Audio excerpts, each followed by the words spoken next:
My dad fought in World War II, Korea, Vietnam. I was born and raised at Fort Bragg. Even so, I think I shocked my whole family when I came home one day and said, "I'm joining the Army." I trained as a nurse in mass casualty response. And what I learned was that preparedness allows you to react when you need to. You don't think twice. You do what you have to do. In August 2001, I was assigned to the Pentagon, working on health policy. September 11th was a perfect fall day. While I was walking down one of those endless Pentagon corridors, I can't really explain it, but sometimes I get these instincts that feel like divine guidance. I've learned to trust them. This voice inside my head kept saying, "Don't go down that hallway." Then I heard someone yell, "The World Trade Center's been hit."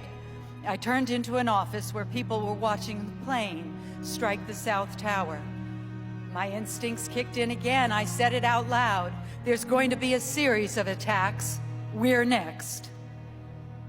A few minutes later, the whole building just shook.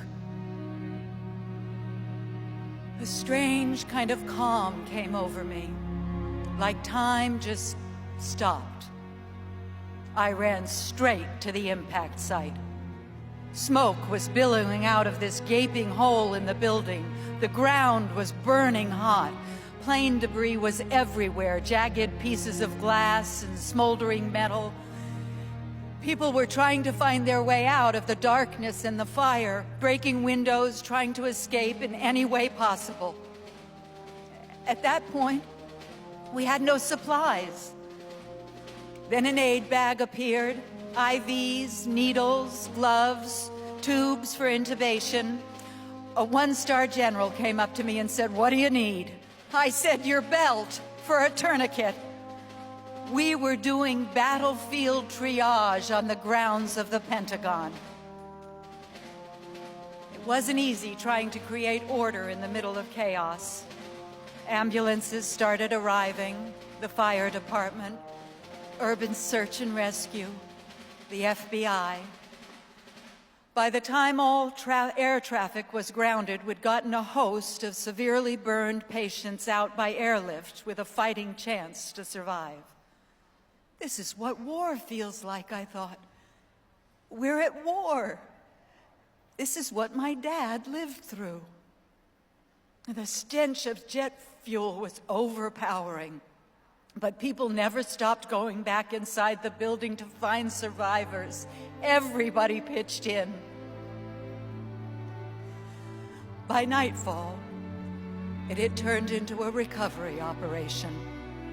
We knew there wouldn't be any more coming out alive.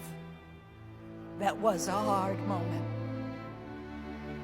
Through the smoke, I could see the firemen unfurling the flag on the roof of the Pentagon, and that sight drove home for me that the words United States of America weren't just words. We were united in our resolve because everyone came together on 9/11. When the list of casualties was printed, I just kept praying, "Please, God, don't let me know anybody." And then, among the names, I saw my office mates, Major Ron Milam and Sergeant Major Lacey Ivory, and my colleague, Lieutenant Colonel Karen Wagner. We lost 184 lives at the Pentagon. But one life touches so many others. No one thought it would be their last day. Their wives and husbands thought they'd be coming back home. Their children thought they'd be coming back home. But they never did. Our enemies underestimated us. They saw us divided and they thought they could take advantage. But the terrible cruelty they brought down united us in ways they could never understand. As we get closer to the 25th anniversary of 9/11, I feel this ache in my heart that people have already begun to forget. Memorial Day is our shared bond. It's our nation coming together to remember those who perished and to show our gratitude for those who stepped up and gave their all. There is power in that memory.